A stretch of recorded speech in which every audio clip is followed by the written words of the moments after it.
പശുവിനെ കൊന്നതിന് ഗുജറാത്തിൽ 3 പേർക്ക് ജീവപര്യന്തം. എന്തോന്ന്? പശുവിനെ കൊന്നതിന് ഗുജറാത്തിൽ 3 പേർക്ക് ജീവപര്യന്തം. ഉത്തർപ്രദേശിൽ മുഹമ്മദ് അഖ്ലഖിനെ കൊന്നതിന് ഉള്ള കുറ്റപത്രം പിൻവലിക്കാൻ UP സർക്കാർ. പശുവിനെ കൊന്നതിന് ഗുജറാത്തിൽ 3 പേർക്ക് ജീവപര്യന്തം. അപ്പുറത്ത് ഒരു മനുഷ്യനെ കൊന്നത്, ഇത് അദ്ദേഹത്തിന്റെ മകൻ സർതാജ് ആണ്. സർതാജാണ് അച്ഛൻ മരിച്ചു കിടക്കുമ്പോൾ ബർഖാദത്ത് ചോദിച്ചു, ഈ രാജ്യത്തിനോട് നിങ്ങൾക്ക് എന്താണ് പറയാനുള്ളത്? സാരേ ജഹാസെ അച്ഛ ഹിന്ദുസ്ഥാൻ ഹമാര, ഈ ലോകത്തെ ഏറ്റവും നല്ല രാജ്യം നമ്മുടെയാണ്. പരസ്പരം കലാപങ്ങളും വിദ്വേഷവും ഉണ്ടാകരുത്. ദൗർഭാഗ്യകരമായ ഒരു സംഭവം നടന്നു, അതിന്റെ പേരിൽ നമ്മൾ തമ്മിൽ തല്ലരുതെന്ന് സ്വന്തം അച്ഛന്റെ മൃതശരീരം വീണ് കിടക്കുമ്പോൾ ഇന്ത്യൻ എയർഫോഴ്സിൽ വർക്ക് ചെയ്യുന്ന ഈ മുഹമ്മദ് സർതാജ് പറയുകയുണ്ടായി. ഇന്ത്യയുടെ അവസ്ഥയാണ് നമ്മൾ പരിശോധിക്കുന്നത്. എനിക്കിത് ആദ്യം കണ്ടിട്ടേ ട്രോളാണെന്ന് ഞാൻ വിചാരിച്ചു. പിന്നീട് ആ വാർത്ത ഞാൻ പോയി പല ചാനലുകളിൽ നിന്ന് വായിച്ചാണ് വിശ്വസിച്ചത്.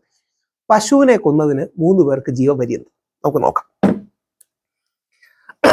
റിപ്പോർട്ടർ, ഏഷ്യാനെറ്റ് അടക്കമുള്ള എല്ലാ ചാനലും കൊടുത്തിട്ടുണ്ട്. ഇന്ത്യ രാജ്യത്തിന്റെ ചരിത്രത്തിലാദ്യമായി 3 പേർക്ക് ജീവപര്യന്തമാണ് അഹമ്മദാബാദ് കോടതി വിധിച്ചത്. 3 പേർക്ക് കോടതി ജീവപര്യന്തം വിധിച്ചു. സത്താർ ഇസ്മായിൽ സോളങ്കി, അക്രം ഹാജി സോളങ്കി, ഖാസിം സോളങ്കി എന്നിവർ കുറ്റക്കാരാണെന്ന് കോടതി കണ്ടെത്തി. മേൽക്കോടതികൾ പോകുമ്പോൾ ഇത് മാറ്റി കൊടുക്കുമായിരിക്കും, സംശയമൊന്നുമില്ല. ഈ താഴെ തട്ടിലുള്ള കോടതി ഈ രാഷ്ട്രീയക്കാരുടെ കയ്യടിക്ക് വേണ്ടിയും രാഷ്ട്രീയക്കാരെ പ്രീതിപ്പെടുത്താനും ഒക്കെ വേണ്ടി ചെയ്യുന്നതാണ്. ഗുജറാത്ത് പശുവിനെ കൊന്നതിന് ജീവപര്യന്തം തടവും 6 ലക്ഷം രൂപ പിഴയും വിധിച്ച് കോടതി. അഹമ്മദാബാദ് അമറേലി സെഷൻസ് കോടതിയുടേതാണ് വിധി. 3 പേർക്കാണ് കോടതി ജീവപര്യന്തം ശിക്ഷ വിധിച്ചത്. പശുക്കളെ കൊലപ്പെടുത്തി ഗോമാംസം കടത്തുകയും ചെയ്ത കേസിൽ അക്രം ഹാജി സോളങ്കി, സത്താർ ഇസ്മായിൽ സോളങ്കി, ഖാസിം സോളങ്കി എന്നിവർ കുറ്റക്കാരായി കാണുകയായിരുന്നു. എന്തൊരു ദ്രോഹമാണ് ചെയ്യുന്നതെന്നുള്ളതാണ്. ഈ രാജ്യത്തോട്, രാജ്യത്തിന്റെ നിയമ സംവിധാനങ്ങളോട് എന്തൊരു ദ്രോഹമാണ് ചെയ്തിരിക്കുന്നത്. എന്നിട്ട് പശുക്കളെ ഹിന്ദുമതം പവിത്രമായി കണക്കാക്കുന്നുവെന്നും ഇത് അറിഞ്ഞുകൊണ്ടാണ് പ്രതികൾ കുറ്റം ചെയ്തതെന്നും നിരീക്ഷിച്ചുകൊണ്ടാണ് കോടതി വിധി പുറപ്പെടുവിച്ചത്. ഈ ജഡ്ജിയൊക്കെ എവിടെ നിന്നാണ് വരുന്നത്?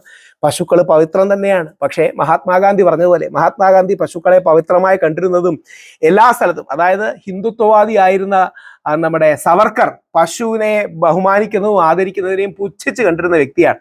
ഈ പശു ആരാധനയെ അദ്ദേഹം അധിക്ഷേപിക്കുകയും അപമാനിക്കുകയും വരെ ചെയ്തിട്ടുണ്ട്. എന്നാൽ രാഷ്ട്രപിതാവായ ഗാന്ധിജി പശുവിനെയും ഗോമാതാവിനെയും എല്ലാം ആദരിക്കുകയും അതോടൊപ്പം തന്റെ മുസ്ലിം സഹോദരന്മാർക്ക് ഇതുകൊണ്ട് ദോഷം ഉണ്ടാകരുത് എന്നുകൂടി നിലപാടെടുത്ത വ്യക്തിയാണ്.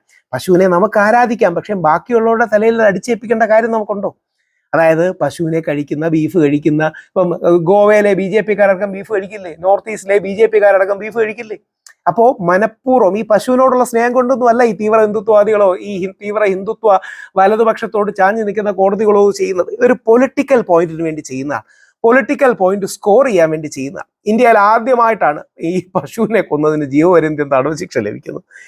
എന്ത് കാര്യമാണോ, എന്ത് തരത്തിലുള്ള ജഡ്ജിമാരാണ് എനിക്കറിയില്ല.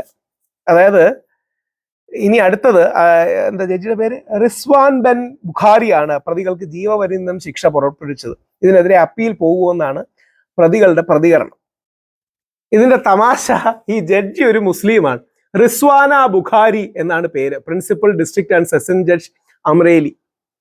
ഇതൊരു മുസ്ലിം ജഡ്ജിയാണ്. ഇതിന്റെ പ്രശ്നം എന്താ അറിയാമോ? ഈ തീവ്ര വലതുപക്ഷക്കാരുടെ കൈയടിക്കും തീവ്ര ഹിന്ദുത്വവാദികളുടെ കൈയടിക്കും വേണ്ടി ആ സാധനം ചെയ്യുന്നതിൽ യാതൊരു നന്മയില്ല എന്നുള്ളതാണ്.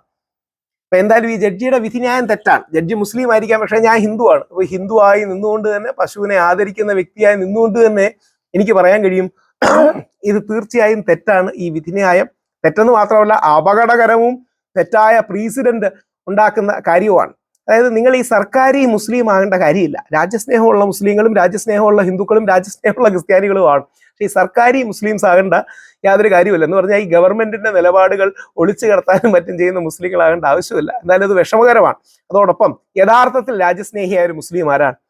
ഈ രാജ്യസ്നേഹം നമ്മൾ ഹിന്ദുക്കളും ക്രിസ്ത്യാനികളും മുസ്ലിങ്ങളും എല്ലാം കണ്ടുപിടിക്കേണ്ടതാണ്. ഇത് അഖ്ലാഖിന്റെ മകനാണ്. ഇപ്പോ മുഹമ്മദ് അഖ്ലാഖ് എന്ന് പറഞ്ഞ പശുവിനെ കഴിച്ചു എന്ന് പറഞ്ഞ് ജനക്കൂട്ടം തല്ലിക്കൊന്ന, അല്ലെങ്കിൽ ഈ തീവ്ര ഹിന്ദുത്വവാദികളുടെ കൂട്ടം തല്ലിക്കൊന്ന ദാദ്രീദെ മുഹമ്മദ് അഖ്ലാഖിന്റെ മകൻ മുഹമ്മദ് സർത്താജാൻ ബർഖാദത്തുമായിട്ടുള്ള ഇന്റർവ്യൂവിൽ അത് ഓരോ ഇന്ത്യക്കാരനും കേൾക്കേണ്ടതാണ്. അദ്ദേഹത്തോട് ചോദിച്ചു, നിങ്ങൾ ഈ പാർട്ടികളോട് എന്താ പറയാൻ ആഗ്രഹിക്കുന്നത്? विनती करना चाहता हूँ कि इनको शायद मालूम भी हो जाए और शायद पढ़ा भी है कि सारे जहां से अच्छा हिंदुस्तान हमारा मजहब नहीं सिखाता आपस में बैर रखना. ये आप सभी ലോകത്തിലെ ഏറ്റവും നല്ല രാജ്യം ഇന്ത്യയാണ്. മതങ്ങൾ പരസ്പരം വിദ്വേഷമല്ല പഠിപ്പിക്കുന്നത്, ഒരുമയും ഐക്യവുമാണ് എന്ന് പറയുന്ന സർത്താജ്, സ്വന്തം അച്ഛൻ മരിച്ചപ്പം പോലും പറയുന്ന ആ സർത്താജ് ആണ് നമുക്ക് മാതൃക. അല്ലാതെ ഈ രീതിയിൽ ഗവൺമെന്റിനെ അപ്പീസ് ചെയ്യാൻ വേണ്ടി വിധിയെടുക്കുന്നവരല്ല. വളരെ ദൗർഭാഗ്യകരമാണ്. ഇപ്പൊ യു പി പോലീസ് അഖ്ലാഖിന്റെ കൊലപാതകത്തിന്റെ കുറ്റപത്രം പിൻവലിക്കാൻ കൂടെ നോക്കുകയാണ്. കോടതികൾ അനുവദിക്കാതിരിക്കട്ടെ. അവിടെയാണ് കോടതികളിലും പൊതുസമൂഹത്തിലും മീഡിയയിലും നമുക്കൊരു ബാലൻസ് ആണ് ആവശ്യം. നമുക്ക് മുഹമ്മദ് സർദാർജിമാരെയാണ് ആവശ്യം, യഥാർത്ഥത്തിൽ ഈ റിസ്വാന പോലുള്ള ആൾക്കാരെ അല്ല, അല്ലെങ്കിൽ റിസ്വാന ബുഖാരി പോലുള്ള ജഡ്ജിമാരെ അല്ല. അന്ന് അഖ്ലാഖിന്റെ വിഷയം ഏറ്റവും ആളിക്കത്തിച്ചത് സംഗീത് സോം എന്ന BJP MLA ആണ്. സംഗീത് സോമിന്റെ പ്രത്യേകത എന്താ അറിയോ? സംഗീത് സോമിന് ബീഫ് എക്സ്പോർട്ടിംഗ് കമ്പനിയുണ്ട്. ഹലാൽ മീറ്റ്, ഹിന്ദുത്വവാദികളും BJP-കാരും കേട്ടിരിക്കണം, ഹലാൽ മീറ്റ് പ്രോസസ് ചെയ്യുന്ന അൽ ദുവ എന്ന കമ്പനിയുടെ ഓണറായിരുന്നു ചേട്ടായി. ഇപ്പൊ ഇവർക്ക്